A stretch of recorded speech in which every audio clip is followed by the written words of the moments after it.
Hello, my name is Jessica Diaz. I am a school-based occupational therapist, and today I will be talking about ergonomics. Ergonomics is defined as equipment that is designed for the workplace, that is comfortable, and that it maximizes productivity. As a school-based occupational therapist, most of the referrals that I get as an occupational therapist is for handwriting difficulties in students. Many times when I go over to the classroom to observe the students in their natural environment, I see that the student is not sitting on the correct or the proper chair. Oftentimes the chairs are too small, too big, too low, or too high, and does not provide the appropriate support for the student. At the end of this presentation, I will be able to define ergonomics, recognize the typical classroom mistakes, identify the proper posture for handwriting, and evaluate one pencil grip to assist in properly holding the pencil. Ergonomics in the classroom. In order for our students to be successful completing their handwriting activities in the classroom, we must ensure that they are being supported with the right type of furniture. The furniture in the classroom should assist the students in obtaining the proper posture to perform their handwriting activities among other tasks. The optimal posture for handwriting is a 90-90-90 position of the hips, the knees, and the feet. When sitting in their chair, students' feet must be supported at all times. The elbows must be flexed at a 90-degree angle. There should be some abduction of the dominant arm, and the non-dominant arm is going to be flexed to stabilize the paper. The optimal classroom furniture should provide the students with the appropriate back support.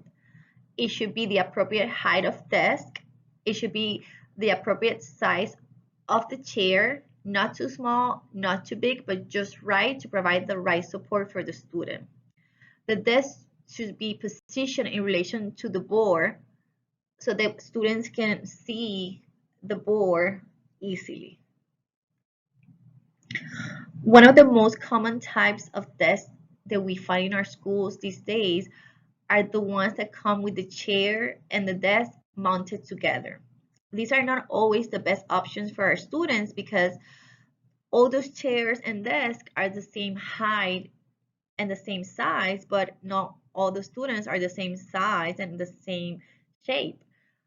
The problem with these chairs is that the chair is too far from the desk. There's no way of adjusting it. And most of the time, the students end up having the wrong posture because they oftentimes they have to curve their back to reach the desk. Their arms are extended.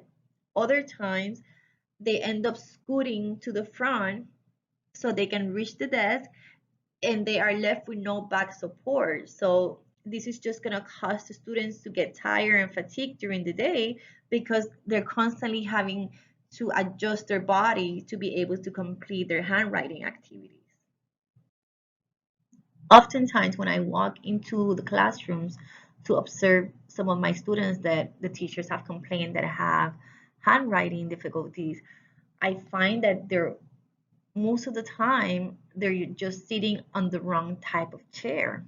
One of these examples is like this picture. The student in this picture is sitting on a chair that is just too small for her. As you can see, her legs are extended. She doesn't have enough space to sit properly with her knees in 90-degree and her feet on the floor because the chair is too small, the desk is too low, and she doesn't have the necessary space under to be able to sit properly and comfortably. On this next slide, we can see a perfect example of what happens when the desk is too low. You can see how by the desk being too low, it's actually causing the student's back to curve because she has to constantly be bending down to be able to reach her desk. In this slide, we can see how the desk is too high. This is also a problem because it doesn't allow the student to have their shoulders relaxed. They're gonna be, when the desk is too high, they're gonna be shrugging their shoulders most of the day, and this can lead to shoulder pain, and this can make them tired during the day. The lack of back support in the student chair is a big problem also, because this again can cause the student to curve their back, and it also causes them fatigue during the day because they have no proper back supports to rest their back during the day. This picture here provides us with a better look at what proper sitting posture should look like. We can see that the back of the student is being supported. We can see the hips are 90 degree, the knees are 90 degree, and the feet are stable on the floor. We can see also that the height of the desk is appropriate and that the elbows are aligned at 90 degree with the desk. There are many tools available that can be of benefit to the students in the classroom. One of those is the pencil grips, um, and the other one is the slant boards. The slant boards are good in helping provide that wrist stabilization that is so much needed when completing handwriting activities.